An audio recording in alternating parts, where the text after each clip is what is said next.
Somewhere in a snowy mountain, a climber exits from his tent and notices something very strange from afar. He approaches what appears to be a massive glowing sphere and makes contact with its surface. The mysterious object shines tremendously, which renders him unconscious. After regaining consciousness, he notices a scar on his hand where his DNA is taken, but the glowing object has disappeared. Helen is an astrobiologist and a professor, teaching her students about bacteria. When the class finishes, her lab assistant tries seducing her with his hormones, but unfortunately, he's Keanu Reeves and she puts him in the friend zone. Helen returns home, where her 8-year-old stepson Jacob lives. It is hinted that Helen's husband is no longer with them, as Jacob treasures his personal items. While making dinner, she receives a phone call where the government requires her assistance immediately. She opens the front door and sees government agents already arriving in front of her house. Without any choice, she leaves her son with the neighbor and enters the car. She demands to know what's going on, but the agent can't tell her as he doesn't know either.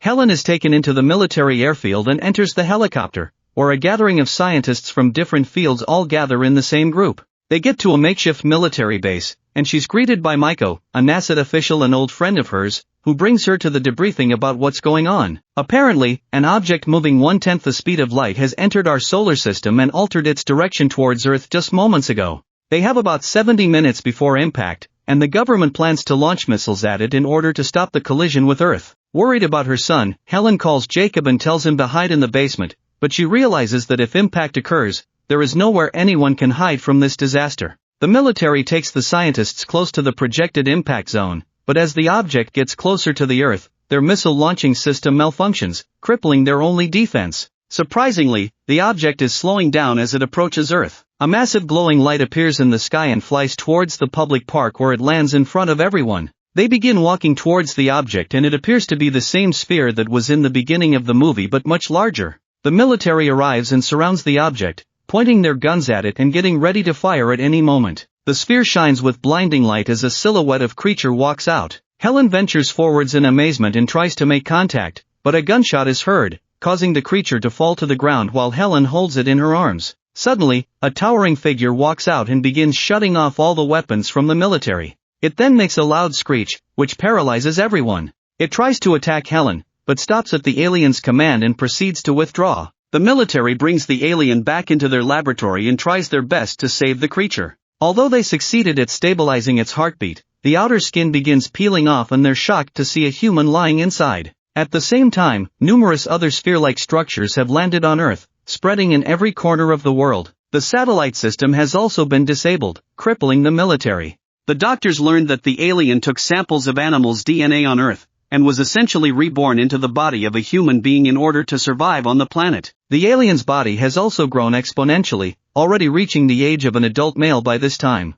They approach the now conscious alien and demands to know his business on Earth. We learned that he represents a collection of civilizations that exists all around Earth and his name is Klaatu. He wants to speak to the UN, but Regina, the Defense Secretary of United States, refuses to allow him. She asks him what he wants from our planet, to which the alien responds that the Earth does not belong to humans. Frustrated at his apparent disobedience, Regina plans to have Klaatu sedated and tortured, at the great disapproval from everyone else. Helen disobeys her order to sedate Klaatu, and only injected water into his system rather than sedating him while telling him to run. They take the alien to do a light test, but Klaatu manages to set himself free by using electrokinesis powers and breaks out of the military facility. He arrives at the train station and plans to leave but faints to the ground from the gun wounds earlier. He manages to call Helen, who comes quickly to the station to pick him up with Jacob. She wants to know if he's a friend to humans, to which Klaatu replies that he's a friend to Earth. On the other side, the military tries their best efforts to destroy the giant humanoid, but their attacks are useless at making any damages as the machine destroys all the human weapons. Klaatu has a conversation with Jacob while Helen is driving. The stepson shows extreme hostility towards the alien, and believes that humans should kill him right away. He wants to know what Klaatu thinks that humans should do to this alien, but Klaatu doesn't believe that humans have any choice either way. They stop at a McDonald's and Klaatu meets another alien from their civilization. They talk about the violent nature of humanity and how humans seem to be incapable of change. With this confirmation in his prior experience, Klaatu decides to proceed with the plan of destroying human civilization. Surprisingly, the other alien refuses to leave Earth, even though he will die alongside humanity. He believes that with all the negative aspects humans display, they also have a side which deserves to be treasured. He loves the family that he has built on this planet and can no longer leave them for anything else. Helen drives the alien to another location while they wait in the car. Klaatu goes towards the pond and summons a sphere which appears from under the water. All the animals from everywhere around the world begins going into the spheres and they all eventually levitate away from Earth, and into the atmosphere with glowing lights. The only sphere that doesn't appear to have left, is the largest one where the humanoid machine is guarding over. Klaatu returns from the forest, and Helen pleads for him to tell her what is really going on. The alien explains that humans are destroying the Earth and he's here to save the planet. There are very few planets in the universe that can support life and Earth is too valuable to be destroyed. As they argue about what to do with humanity, a police officer manages to locate their whereabouts, but when he tries to arrest the alien, Klaatu kills him immediately. However, he then was able to resurrect him as he only wanted the officer out of the way, and did not want to kill him unnecessarily.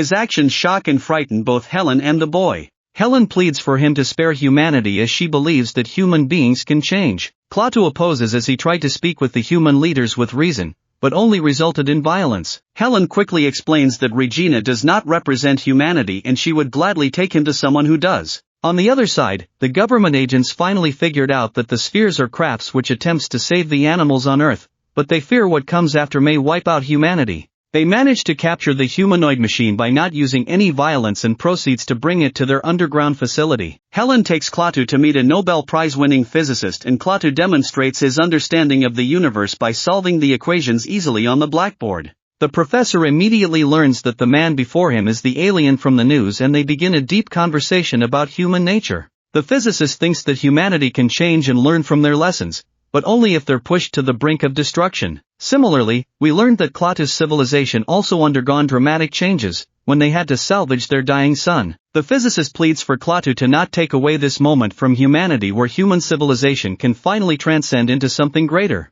Their debate is cut short when the military shows up around the facility, as Jacob called them because of his antagonism against the alien. They try to escape quickly away from the house and into the forest, but Helen is captured by the helicopters and taken away. 2 more helicopters arrive towards them and prepares to shoot at Klaatu, but he manages to disable them with his powers and sends them crashing to the ground. Frightened at what he just witnessed the alien can do, Jacob runs to the opposite direction, believing that Klaatu is chasing after him, but trips and nearly falls to his death. Luckily, Klaatu grabs him just in time and calmly tells him to move forwards away from the danger. Jacob begs the alien to take him home, to which Klaatu agrees right away. Helen is brought to the Secretary of Defense and tries to persuade Regina to let her go. Helen explains that the only way to save humanity is to let her convince Klaatu that they can change. Regina refuses her pleas and proceeds to try and destroy the humanoid robot. The scientists try to continue to run experiments on the alien machine, but their every attempt have gone in vain. Suddenly, the worker inside the room begins bleeding as his suit is being chewed up by nanoscopic robots from the humanoid. They panic and tries to incinerate everything, but the robot stands unharmed,